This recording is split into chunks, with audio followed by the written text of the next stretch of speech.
Here, first you don't succeed, just kick it. Yeah, well.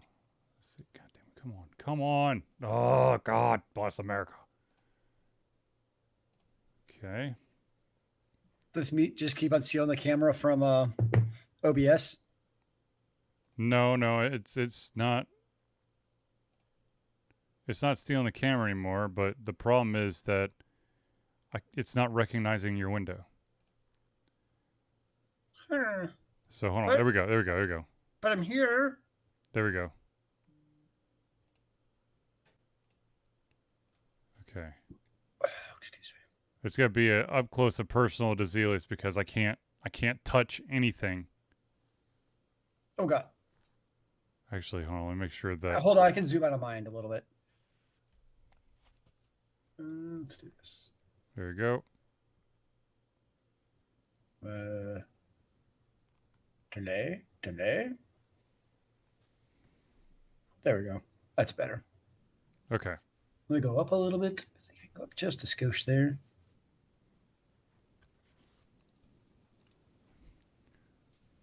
I promise we do this every week.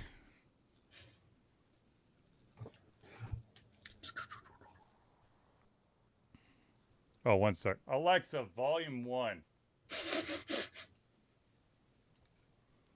My sister decided, shits and giggles, while I'm freaking out about getting the webcam to work, she calls me from her son's Alexa. I'm like, what the? Nice. All right, kids. I promise we're actually doing this time. We're gonna do this. Yeah. 1 second. I want to check one last thing here. Just do this. And then this. And this. And this.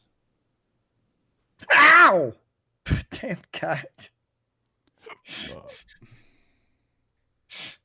No bite fingers. I need these to work so I can pay for your food. All right. You understand? Okay, close that one. Here, play with a rock. Close that one. And let's see what happens when I... Okay, good. It's not actually trying to dick us over like it usually did. They're still tied. And one of our earlier runs of trying to do this Google Meet, every single time your window is no longer the active window, you froze. So you're still moving around and you're not the active window. So this is good. There we go. We're on the path to success, sir. At least that's the hope. All right. All right, Zelius, I need you to talk real quick just to make sure I got the right volume. Sup. What's up in the house Good. of the Ultra Confusion doing the thing with the stuff or Good. talk about the tubes? If anybody's following us on social media, you may have noticed that I had a post saying that I had to go get my teeth looked at again. Bad news is that I need an additional root canal. Oh, dear God. Is this like in the adjacent tooth or something? Yeah, basically. That sucks too. Yep. So, but the problem is that I can't get it done until the 18th. So I got to rock and roll for 2 weeks before I can get this done. So on August 18th, if I'm a little, it's because I had to have another root canal. That sucks. Yes. All right. Now that we've gotten everything, I believe, where it needs to go. Un momentos. Por favors. Si, senors. Oh,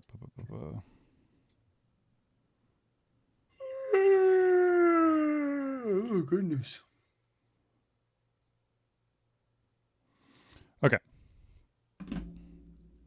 We're going to mute Zelius, then we're going to mute me, and then we're going to start the show. Let me hit the record button. Record. That sounds different. Oh, whatever. It's been a long day. All right, let's do this.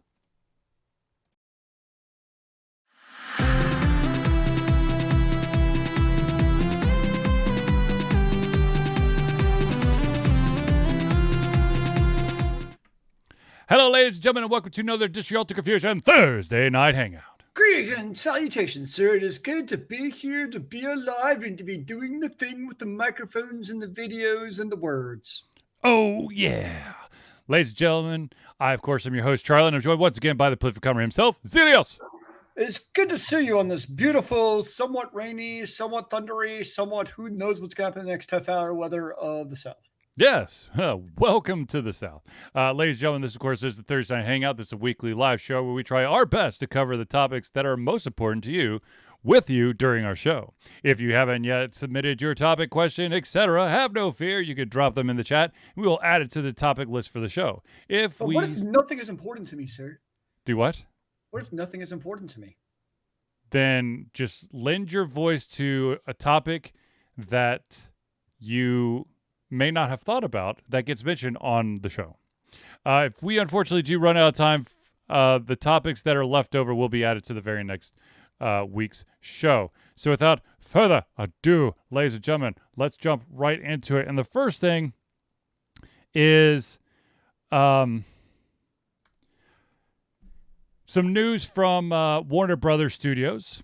They have made the decision to not release a movie that's literally complete. And that, of course, is Batgirl. Now, not only, I'm going to be totally honest with you, I didn't even have Batgirl on my radar. So, but it still sucks that, you put it all that time, the crew, the actors, the writers, the director, producers, all that.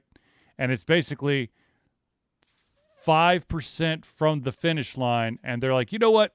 We're not going to release it at all. I've heard varying reports on why. It's like a mix between either it was so terrible that they don't even want to release it because it's that terrible versus maybe it's Hollywood accounting and they don't want to actually show the movie because it's not going to make enough money and they could basically just write it off as a tax expense. Yep, but that's the main consensus or the rumor mill has basically stated that the movie is so bad that when they did the screenings, the test screenings, that there was not a nice thing to say. Nice. Now, not nice, but yeah. I mean, there's something about even the Batgirl TV show. Yeah, I'm not sure if that it just wasn't that good. Well, the problem with the Batgirl TV show is they lost their lead actor, after the first, or actress, after the first Ruby Rose season.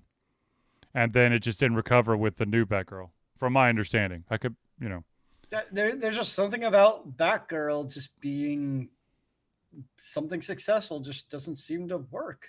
I don't know. Well, the wonderful world that we live in, some people could just point to the simple fact that it was a female superhero lead, and that in our current society equals failure, which is stupid. It sucks, but unfortunately, if you've looked around, especially in the United States, there are too many people who don't give female superheroes a chance. Are you saying that you're a failure? No, I'm saying that we as the people of the United States are a fucking failure. Oh, I actually feel sad now. Well, I don't want to be a failure. I want to be a winner, man.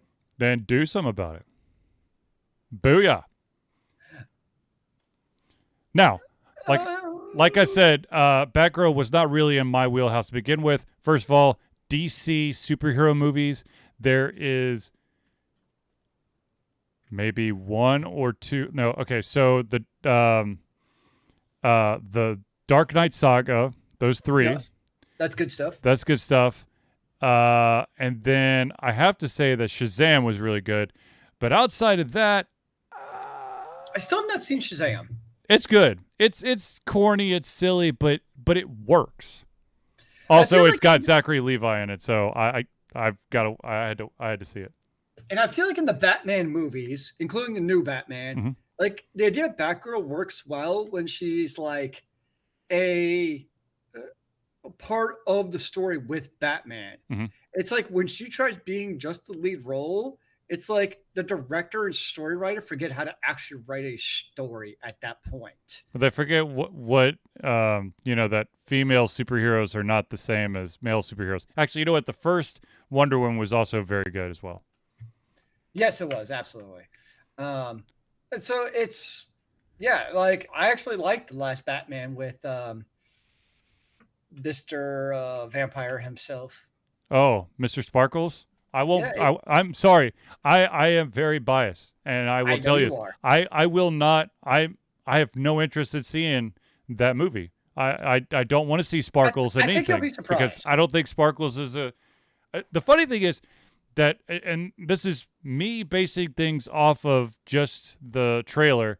I was like, okay, now Bruce Wayne becomes Batman in high school. That's what it felt like. It's like, oh, it's a high school drama with Sparkle, and it gets really dark with their version of the Riddler, and most people are like, they don't feel safe with that version of the Riddler.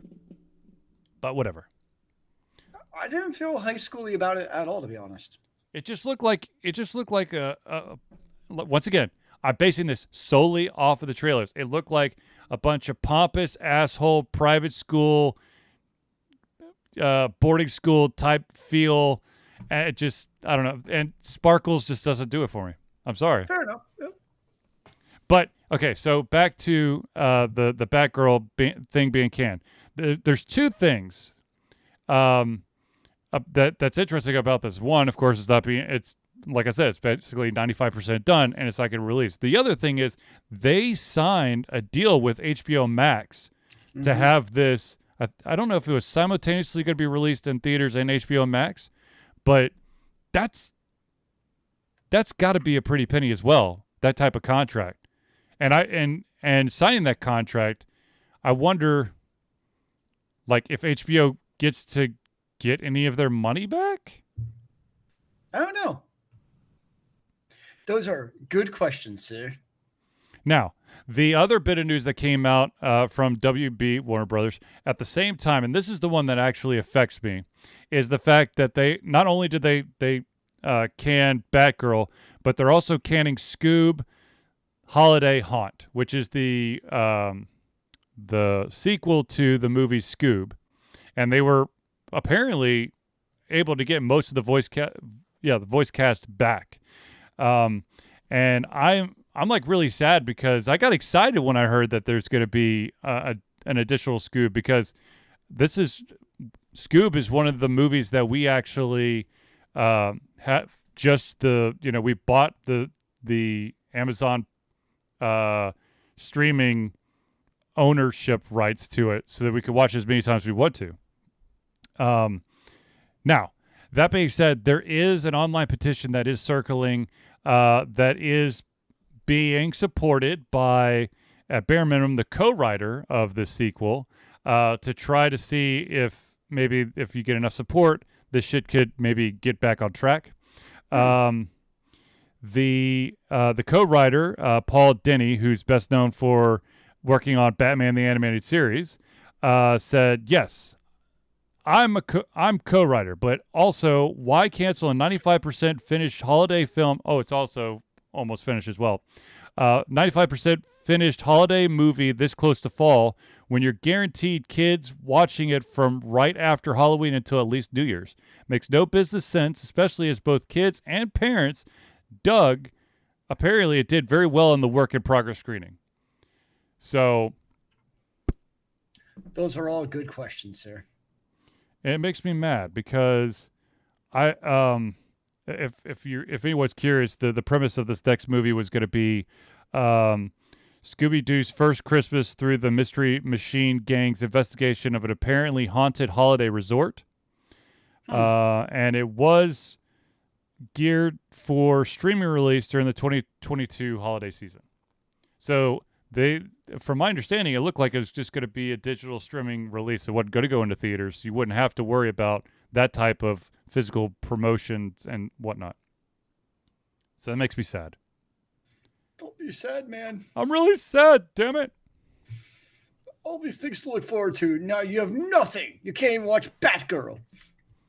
Once again, I nothing, not that there's anything wrong with Batgirl, but It was never on my radar to begin with. I'm just saddened that I won't be able to see the sequel to Scoob. For now, I did sign the petition already, by the way.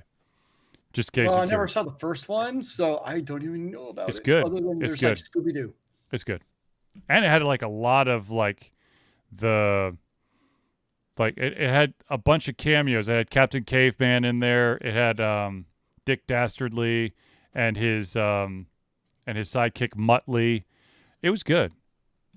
Sounds like things I would have had to watch previous shows to understand, which I don't know any of them. You do, but it's probably buried deep, deep, deep in your childhood. Captain Caveman was like all of those names I just mentioned were like mid to early 80s cartoon characters. I had a childhood. I thought I was just born at like 15. Um, I just appeared one day haha, like a fiery phoenix. sure.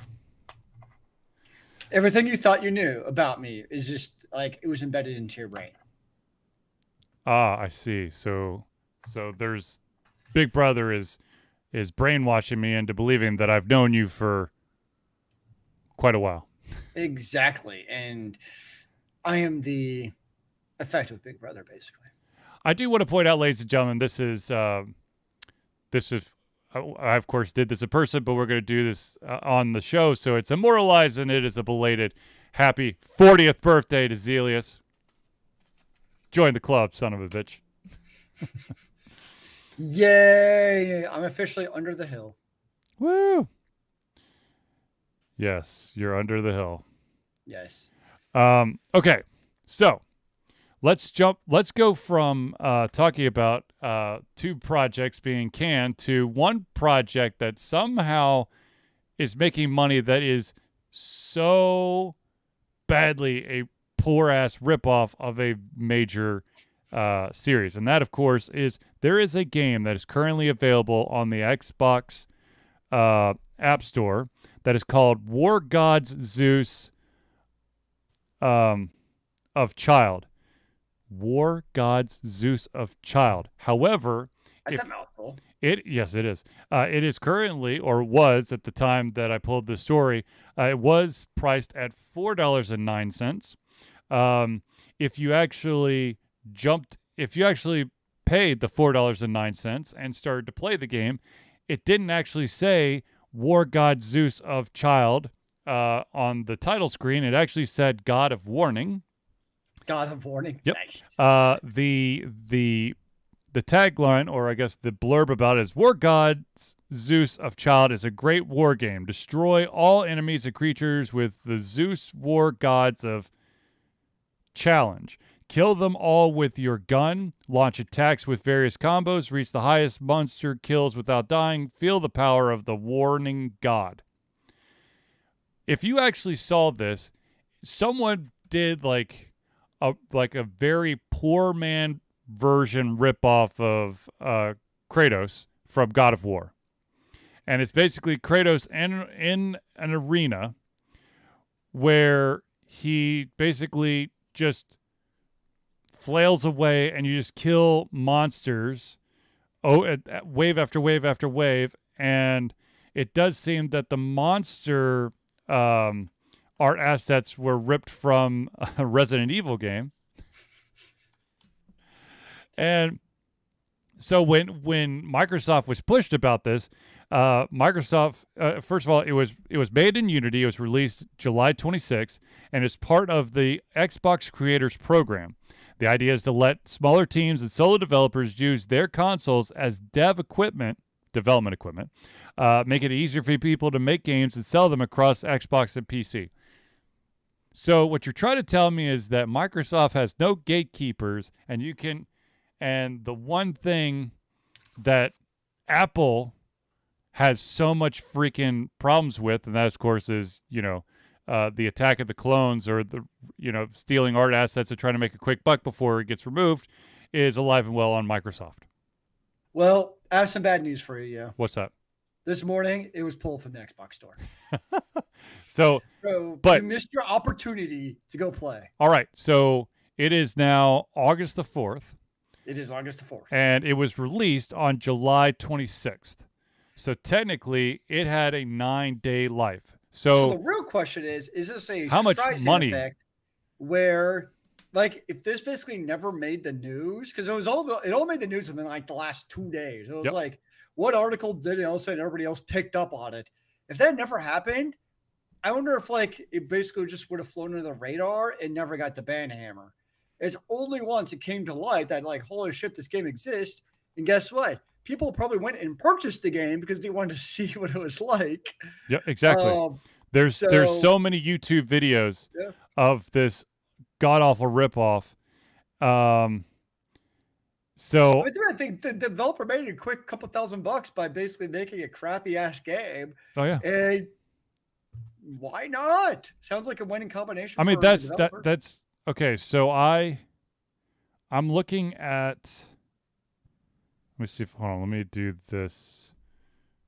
Let me tighten my search so I can actually get just the videos of this and not other videos that are close to the same name.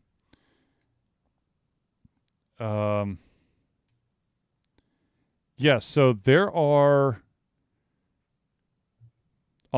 with a quick search, there are 11,000 results for videos surrounding War Gods Zeus of Child. So let's just say, so technically, okay, 11,000 and a price tag of $4.09. So technically, this developer got away with 44 grand. And that's just based off of what we know about from those videos. Who knows what else came out? Exactly. 44 grand for utilizing someone else's art assets. And I'm sure it's a parody. I'm sure the person knew what they were doing. But at the same time, they knew that it was going to be one of those, this is so stupid and so bad, I've got to check it out type of situations. I mean, this of course, this goes right into, I mean, this is exactly, well, this person was not trying to make, oh my gosh, my brain just went dead. The fan made stuff.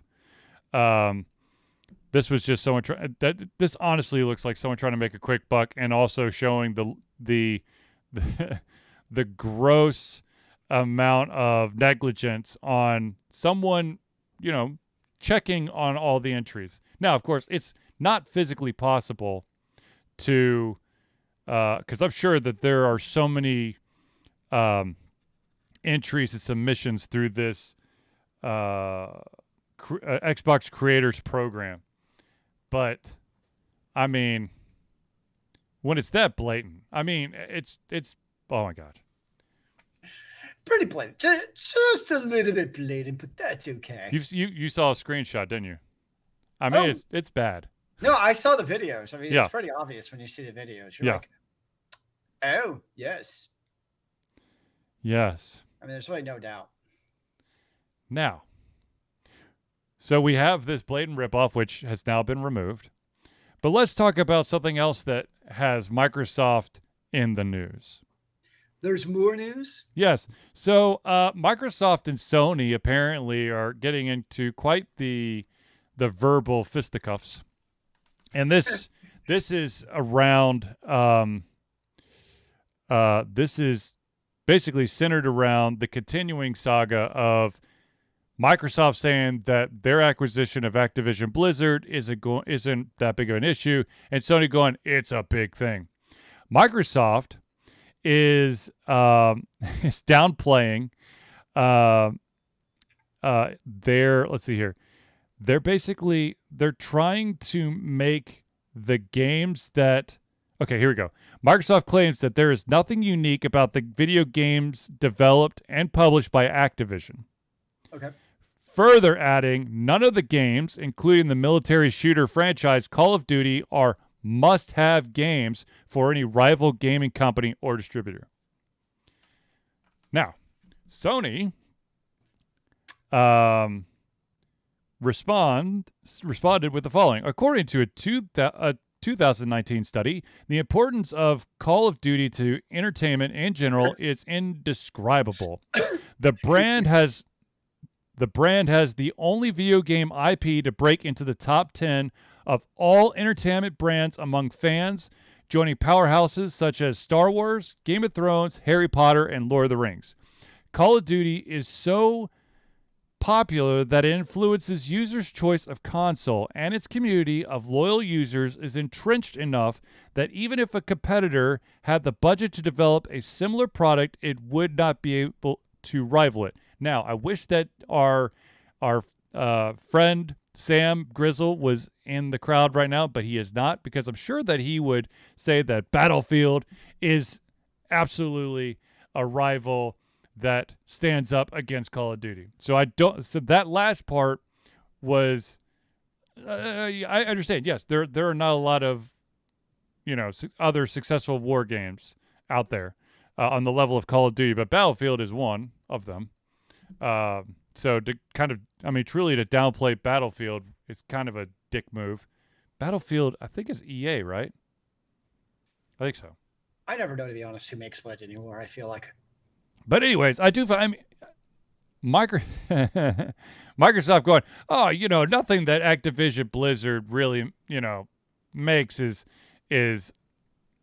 gonna. Like, do they actually believe that when they say it? Like, I know they have to say it because they want it to go through, but like, do they actually believe what they're saying?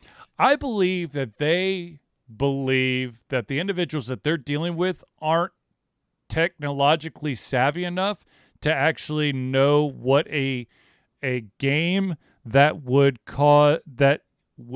be labeled a must-have is. So here's what I think we need. In these cases with technology, we need to change things up. Like, so let's get a jury, right? But instead of having like your normal random like voter jury and it ends up being all like old people, let's do this where you get like from every decade going up to like 60. I'm going to do a cutoff at 60. You get 3 people. So 3 people between the ages of 10 and 20, 3 between the ages of 20 and 30, and so on and so forth. So you get like a cut of each of the social groups.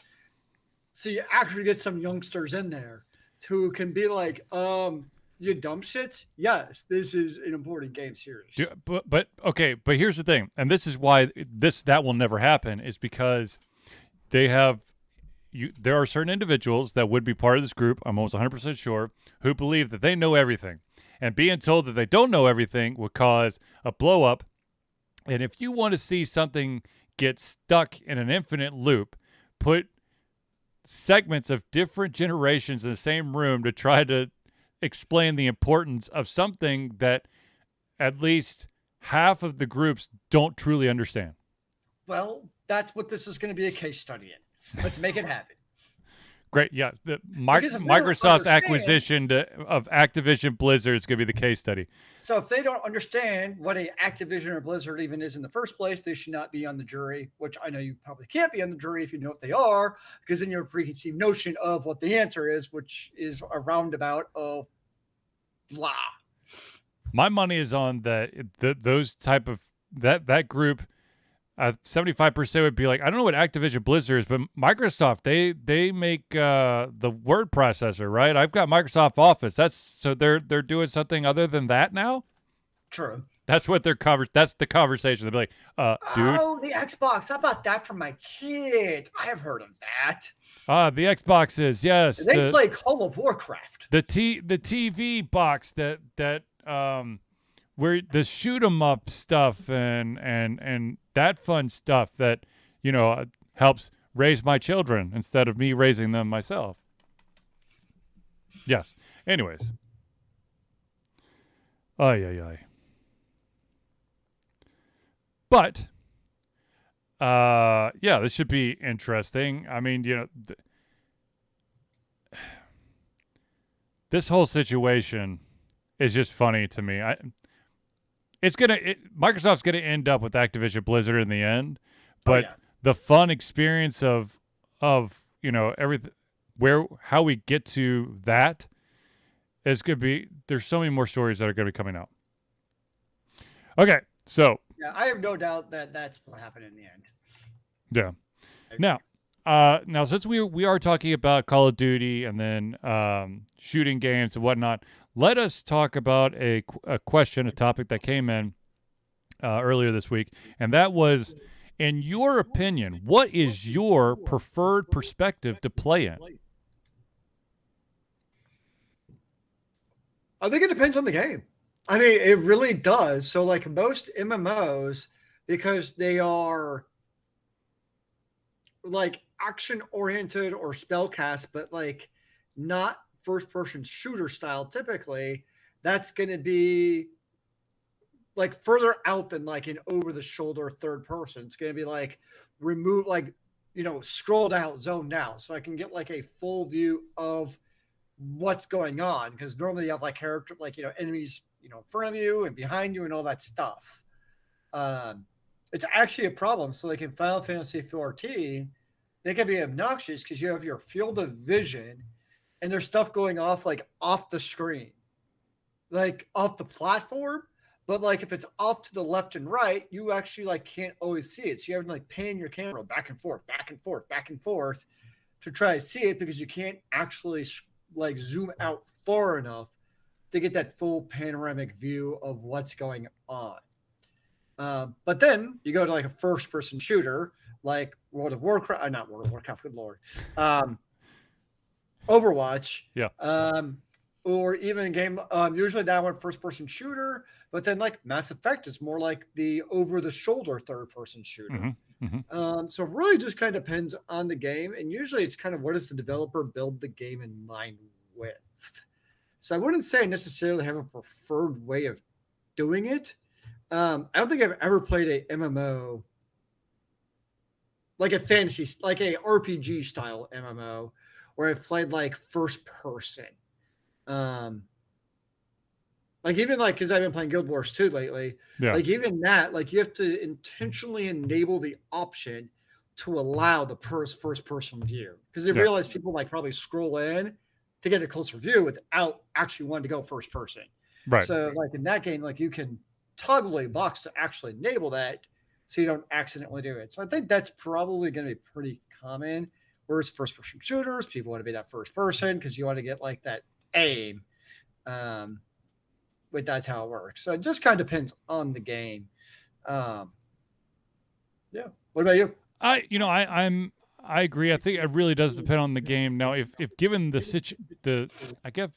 given the option, it's really tough. I mean, the thing is, for me, I believe it would come down to a comfort thing. What does if I'm able to toggle between the two, which one allows me to feel more comfortable in the way that the game is flowing? Because I'm sure that, it's not like every single game that has a first person view and a third person view that I'm going to choose that one view over the other. I think it really depends on the how it feels. Now I will say this, I can't tell you how much I hate the fact that there are games out there that kind of lock when you've got the camera behind you and it's locked at a specific angle, and if I could just push it down just a little bit so I could see a little bit more in front of me. Yep. Oh my God. I can't tell you how much I'm like dragging my mouse going, please just give me that 1 centimeter that will allow me to actually see that I'm about to walk into an ambush. I understand that they lock it so that you don't see the ambush, but damn it, it just feels like I should be able to just a little bit. Do you ever like crane your neck? Like, yes. You're a player in the game. Like, just a little bit more. Come on, you can do this. No, I can't tell you. Like I'll be walking up to the edge of something, and I'll literally like get up from my seat and try to like look down on my computer screen to see if I could see a little bit more. Or I definitely, I bend to one side or other to see if I could just change that perspective a little more. Watch out though, when it's the holodeck, you're gonna actually like fall off the cliff and you'll feel like the pain through the suit of falling off that cliff. Oh, yeah. The like, upside and downside of having a haptic suit. Yes. Well, You're a true gamer if you can feel pain in your haptic suit. Yeah. That means you got the real haptic suit. You don't got some fake, false bullshit. There's like different versions of the PvP with pain or without pain. Well, there's actually I'll have to find it, but there was once upon a time a video that I think was on YouTube where it was like a joke Madden where this time it has full contact where you're wearing like a haptic suit and you can actually feel getting tackled. Nice. It's like, oh, you broke your leg, and your leg's actually broken. I'm sorry, did Aaron Donald just suplex you? Yeah. Didn't Gamakin Sue stomp through your helmet? Feel the pain. You died. Game over. Game over. But yeah. Like it depends on the game, and I think that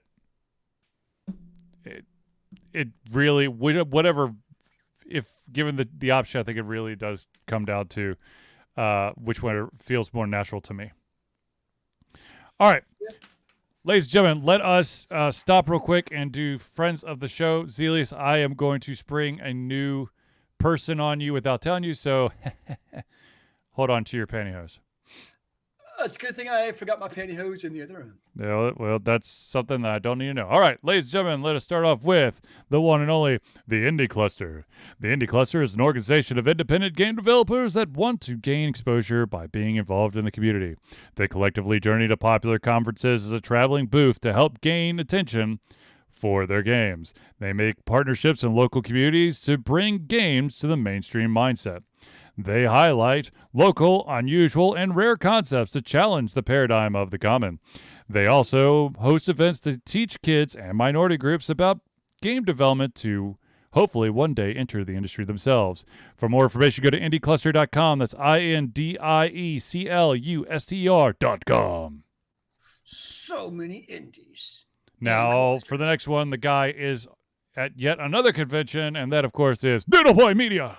Noodle Boy! Founded in 2015 by Andrew Trent, Noodle Boy Media, previously Whack Kid 47 Media, is your choice for professional photo shoots and panel recordings at conventions. They pride themselves in providing a high level of professionalism, top-notch experiences, and quality services. If you want more information and to view their full list of services, check out facebook.com/noodleboymedia. The next one is an amazing superhero. And he, of course, was here today to adjust both myself and my son, and that, of course, is Hero Chiropractic. Hero Chiropractic is a unique healthcare practice set up by Ryan Moore. The company's focus to elevate a patient's experience of freedom, creative expression, and joy. They believe that everyone can be a hero and has incredible heroic potential inside themselves waiting to be unleashed. Hero Chiropractic focuses on mobile chiropractic care in the greater Atlanta area. They are committed to healing clients by creating a plan of action uniquely suited for each person. They make that plan of action as convenient and affordable as possible, and most importantly, suited to your individual needs. For more information, go to herochiropractic.com. Yeah.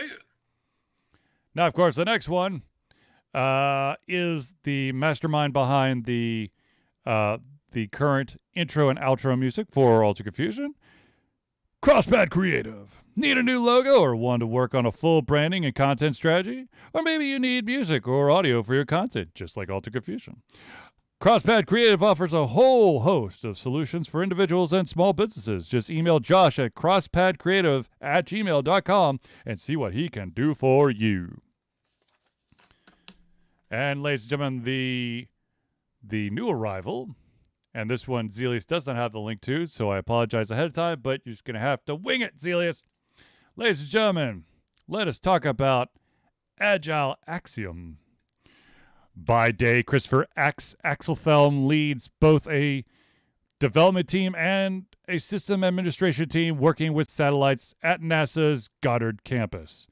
But while not in meetings, and many times during, he is the Agile evangelist Agile Axe, championing the philosophy of Agile and trying to make the world a better place for software developers, testers, system admins, and software projects the world over. Decades of experience in software development and leading Agile teams has brought to bear against all evil processes, ineffective work, and bad habits. For more information, go to agileaxiom.com. That's AGILEAXIOM.com.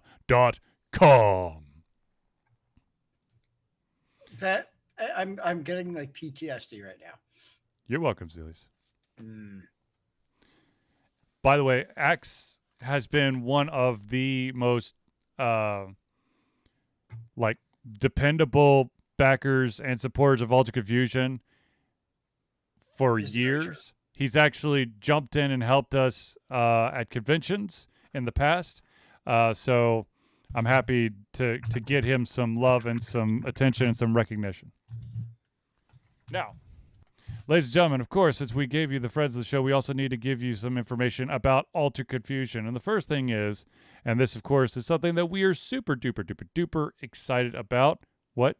And of course, we can't forget the Kanban board for all your Post-it notes. What? I'm just making fun of Agile. Okay. Well, he'll come and kill you. I mean, what? Okay. Anyways, ladies and gentlemen, Ultra Confusion is proud to say that we have been fundraising for Extra Life for 11 straight years. Extra Life is gamers doing what they do best, game, to help sick and injured children at their chosen Children's Miracle Network Hospital. And the money we raise through Extra Life will go directly to Children's Healthcare Atlanta as unrestricted funds. This means that the hospital decides where and how to spend the money to ensure the dollars we raise make the biggest impact in the lives of the kids they treat. So if you have the capacity to donate, please go to extra-life.org and search for Ultra Confusion. And oh, by the way, ladies and gentlemen, if we can raise $80 between now and I believe the end of August, Ultra Confusion gets a special reward. It's a cool dice. Oh gosh, how do I explain this dang thing without actually showing a picture of it? Because I'm silly and I forgot to do the dang thing. It is called the Extra Life Dice Rolling Tray. So if we raise $80 this month, we can get that. And then, of course, I'm hearing whispers that we might try to do a small little Extra Life tabletop special this month, but I'm still trying to work out the details. Interesting. All right, so ladies and gentlemen, let us also tell you that Ultra Confusion survives on the love and support of fans like you, and so we have a Patreon page. Patreon lets you, the fans, lovers, haters, demigods, interdimensional beings, gods, demons, aliens, supporters, and more to become active participants in the work we love through a monthly membership. This gives you access to exclusive content, community, and insight into our creative process. In exchange, we gain a bit more freedom to do our best work and the stability we need to build an even stronger creative career.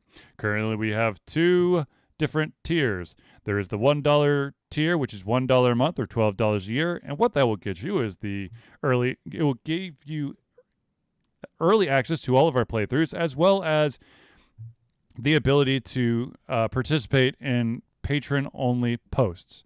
If you're feeling a little frisky at the $5 a month or $60 a year tier, not only do you get everything at the $1 tier, but you also gain your name or organization added to the thank you section or friends of the show of every single Thursday night hangout. So if that sounds like something you're interested in, go to patreon.com/ultraconfusion. Patreon is spelled Patreon.com.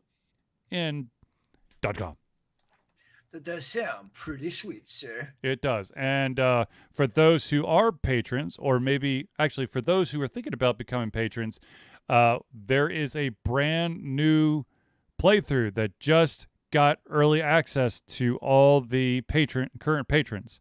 And that game, of course, is called Transient, which is actually created by the same company behind the game Quinarium, which we also have a full playthrough of. So we've got the playthrough of both of those, but Canarium is public playthrough, and patron only currently is the transient version. And it is wild. That game is wild. Not gonna lie. It's quite weird. Quite interesting. It's kind of cyberpunk, kind of like Blade Runner-esque with mixed with like Cthulhu. Interesting, sir. So definitely something to check out. Okay, now let us talk about some other stories that have occurred this week. And wait, there's more. Yes. The first bit of news, and this is something that I think, unfortunately, has the potential of happening more than we know, and that is that an esports owner is being sought. He is being sought by the the Filipino authorities. He is allegedly part of a $33 million drug bust in Manila. His esports team is called Bren Esports. Bren is his nickname, so it's named after him. The interesting, and this is what really sucks for all those people who are part of Bren Esports. The organization has teams in everything from Overwatch to League of Legends to Counter-Strike. It was founded in 2017. They've won 34 tournaments across their various games and have a large following on social media. So it isn't just, some itty-bitty little esports team that just popped up. This thing has been established and has, a history of winning. And apparently this is one of the main esports teams in that region. So, the arrest warrant was issued for this gentleman, and he was officially charged with illegal drug offense. And the Filipino authorities have stated they can spare everyone the trouble if he surrenders and faces the charges against him. So I guess the question is now, what happens to all the esports teams? Like, is it a corporation that can then take it over? Or, like, if he's no longer the head maestro, do they basically disband? Right. And that, once again, this is something that will affect that entire region. Now, the gentleman, Bren Chong, has taken to Twitter and said, "Hello, Twitter. As some of you may be aware, throughout the last few hours, there have been several news articles written about my alleged involvement in a case in my home country, the Philippines. I'm writing this Twitter thread to categorically deny these claims that may destroy the good name I have taken care of for so many years.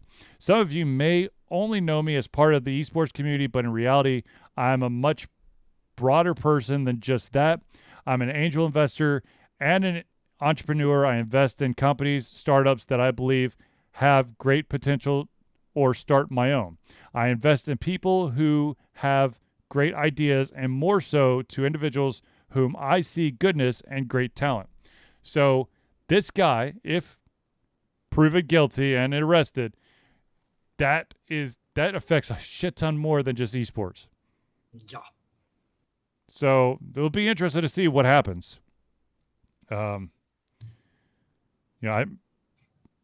Hopefully the individuals who were angel invested by this guy or are part of his esports organization, there is some sort of safety net to catch them. Otherwise, wow. Yeah. Yep. I got nothing on this. Like, Yeah, I don't either. I'm just that's saddens me that potentially when you do something bad, it could potentially have a very crazy ripple effect and could affect so many more people. And unfortunately, hopefully if it does affect all these people, you have good-hearted individuals who are willing to step up and soften the blow or save some of these organizations, companies, esports teams, whatever. But chances are this could, destroy a shit ton of lives. Yeah. I mean, in a way, esports is still kind of the wild, wild west. Yep. It's kind of, you do whatever you want. You need a government. Well, the problem is there's I mean, there's kind of like governing bodies, but they're for specific games. And so, when you have an esports organization that's trying to make money, so they've got a Counter-Strike team and a Call of Duty team and an Overwatch team and a League of Legends team and insert other team here. Not all of these esports leagues are policed to at all for how much money can someone make. You know, I don't think there's any esports leagues out there that have a salary cap, but fuck, I don't know. Though I think that the closest would probably be the Overwatch Pro League, but how much longer is that going to be able to survive with the stagnation that continues to be Overwatch? Well, you have Overwatch 2 that's coming out pretty soon. Is it though? Yeah. No, like they just finished the public betas. Yes, but is it actually coming out, or are they just saying that it's coming out so it looks good on that merger sheet? Oh no, it's definitely coming out. Apparently, supposedly October 4th, 2022. Well, it's not like I'm going to run out and buy it, so I'll just wait and see. It's a good thing you don't have to buy it because it's free to play, sir. Oh, so it's going to be different than the original Overwatch. Oh yeah, no, it's not pay to play. It's free to play, which means they're going to nickel and dime the shit out of you until you can't see straight. Yeah, no, there was posts going around about basically they were sending out surveys of what were you willing to pay for things like the sprays and the skins and all that other fun stuff. How about you actually continue to develop a roster and add maps, and then we could talk about how much I'd be willing for sprays and skins. How are we going to make that money for next quarter's TP report, sir? Give me a TPS report. There you go. You're welcome. I forgot the shit part. Yeah. Yeah. Whatever. You know what? They have new map modes and they have new characters coming out for Overwatch 2. Yes. For the initial release. Yes. Yeah. Yes. No, I have no interest in playing Overwatch 2. I'm actually. My whole reason of being interested in Overwatch 2 was literally just because of the PvE part. Has that been completely scrapped at this point? No, it has not been scrapped, but it's to be determined on the release. So it's a nice way of saying we've probably scrapped it, but we want you to still be interested. So we're going to say it's in the works. StarCraft Ghost, baby. I guess there is some truth to that. It would be the first time that company did it. Damn it. Well, so just really quickly looking, what they're saying now is PvE will be released as a seasonal content in 2023. You're going to have to pay for it. But that'll be interesting, though, because in a way, Overwatch already had seasonal PvE modes. So like during like Halloween and Christmas and other seasons, there was already a pretty straightforward, but it was still PvE modes during those times. So they're going to pull a little doozy and just like basically release those same pretty simple PvE modes. And say that, look at all we did. Yep. Because like when Jeff Kaplan was still doing his thing, we all thought it was going to be basically Overwatch 2 was really for PvE. Overwatch 1 would still PvP. And then Overwatch 2 is basically you get this really just for the PvE add-on with like a full-fledged campaign, for lack of better terms. And now who the hell? Because the thing is, because there's a lot of content they could add in PvE because you have all the characters. There's actually a storyline, believe it or not. What? There's like that's going to get scrapped. Storyline. There already are comics associated with them, kind of. Scrap that too. Save some money. So yeah, I'll be curious to see if they actually do like any more than like simple game modes, basically, for the PvE. Well, I guess it's the seasonal part that worries me. Yeah. With it's just being a rehash of what they've already done. Right. Well, we'll see. All right. So I do want to I do want to mention this real quick. Mario Kart 8 is finally getting their next set of new tracks. If you were one of those individuals who have Mario Kart 8 on the Switch and you did purchase the Booster Course Pass, the Booster Course Pass, there are now 8 new courses that you can add to your circuit. Those now the thing about Mario Kart 8 and the courses that have been released have been almost all of them are exclusively remakes of courses from previous generations of Mario Kart. So, for example, the brand new Turnip Cut has the Tour New York Minute, which is the Mario Kart Tour track, the SNES Mario Circuit 3 from Super Mario Kart, the Nintendo 64 Calamari Desert from, of course, Mario Kart 64, and the DS Waluigi Pinball, which is is basically fan favorites, which of course is Mario Kart DS.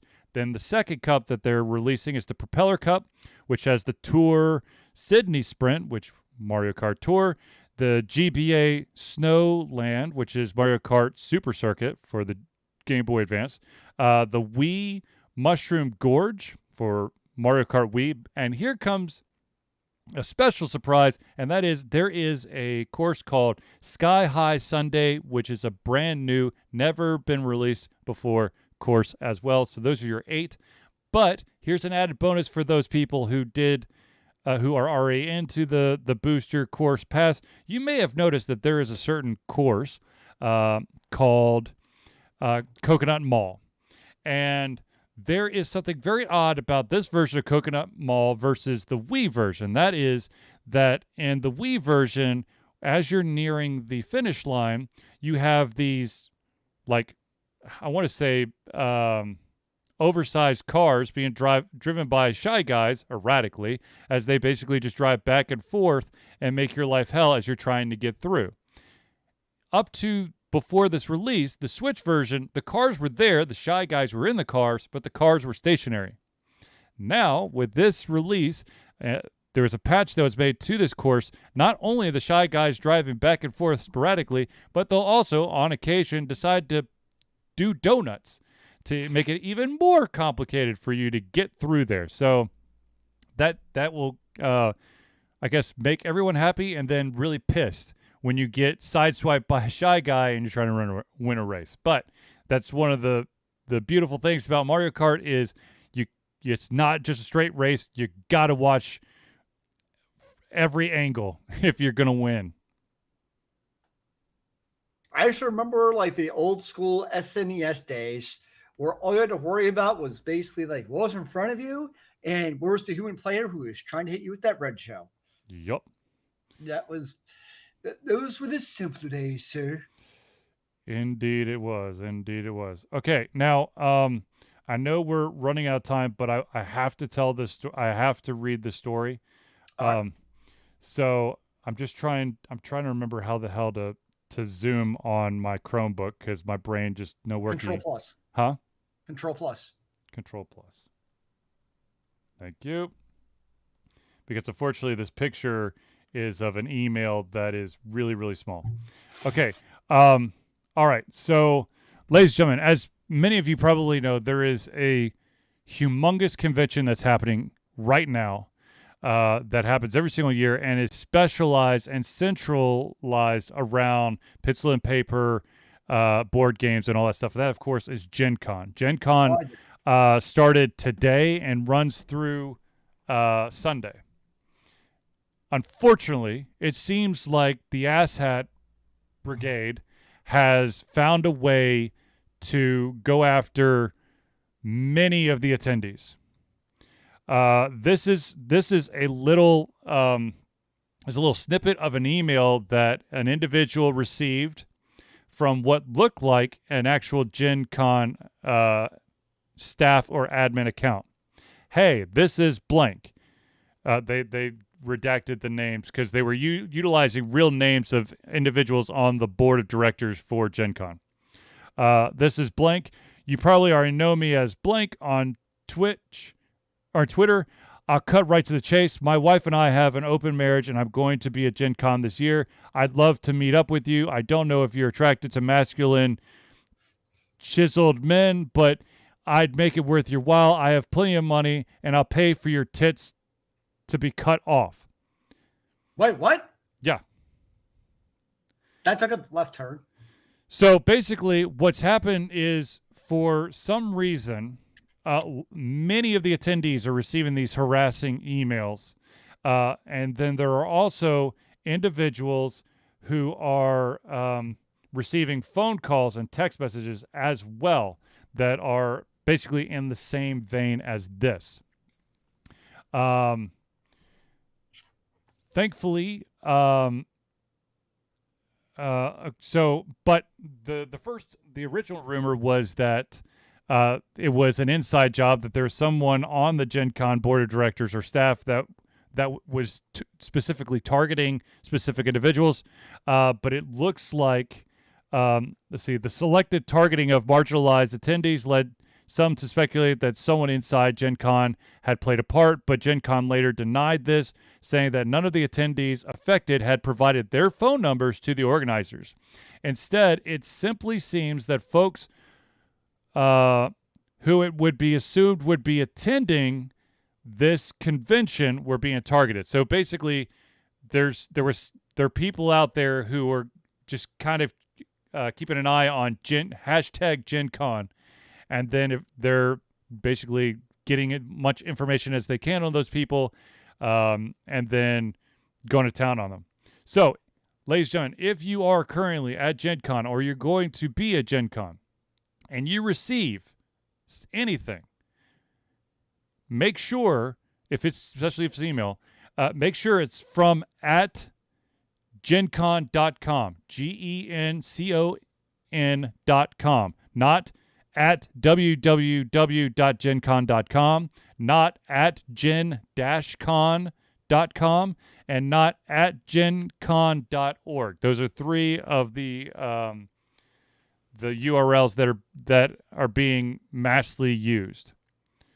Well, here's the crappy part. Like, if you're on an iPhone or any mobile device, that's trivial to spoof, because, like, typically you can see that in the headers on emails. Like, if you're on, like, a actual computer, but, like, you really have to dive in on, like, a mobile device to see those headers, to see, because I can send you an email right now saying I'm Zealous from gencon.com. Yep. And that's will appear as from a default header perspective on a mobile device. Yep.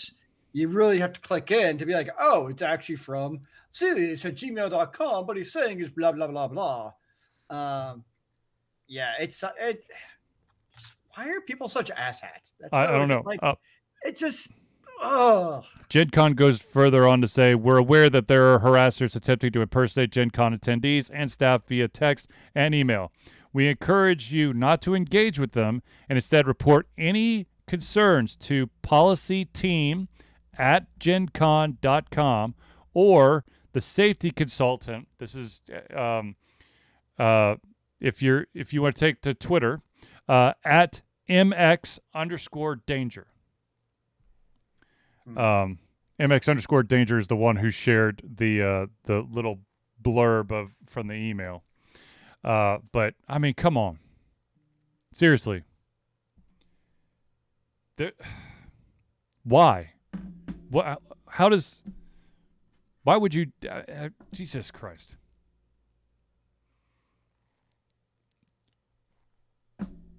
If this is what rocks your socks off, go do it to your friends or something. Zelius is gone. Go do it to yourself at a different convention. There's Zelius. and I was doing so well. If this is how you get your socks off, then just join your own little meathead circle jerk and do it to each other. Leave people who these innocent people who just want to enjoy the convention alone. I mean, it's another. I mean, it's another form of harassment. It's the one thing that we constantly, unfortunately, we have to constantly say this is cosplay does not equal consent. convention going does not equal you can harass the shit out of them. Amen to that, brother. I mean, it makes me sick to read this kind of crap. But I saw that. I mean, this shit is happening right now, and so I would be really pissed if I didn't say anything tonight about it. So, but it's absolute crap. Absolute crap. We should we should know better and be better. Crap is a nice way of putting it, sir. All right, ladies and gentlemen, let's wrap up this show, shall we? Must we? I believe your master will probably start counting down the seconds on the clock in a second, so we probably should. She is staring at me very intently right now. It's kind of creepy. What I figured. All right, so ladies and gentlemen, without further ado, I'd like to thank everyone for tuning into the Ultra Confusion Thursday Night Hangout. For myself, Charlie, and Zelius, it's been a pleasure giving everything come our heads, our mouths, and of course, our hearts. We'll be back next Thursday for another Ultra Confusion Thursday Night Hangout. Remember, kids, keep on gaming in the free world. Amen to that, brother.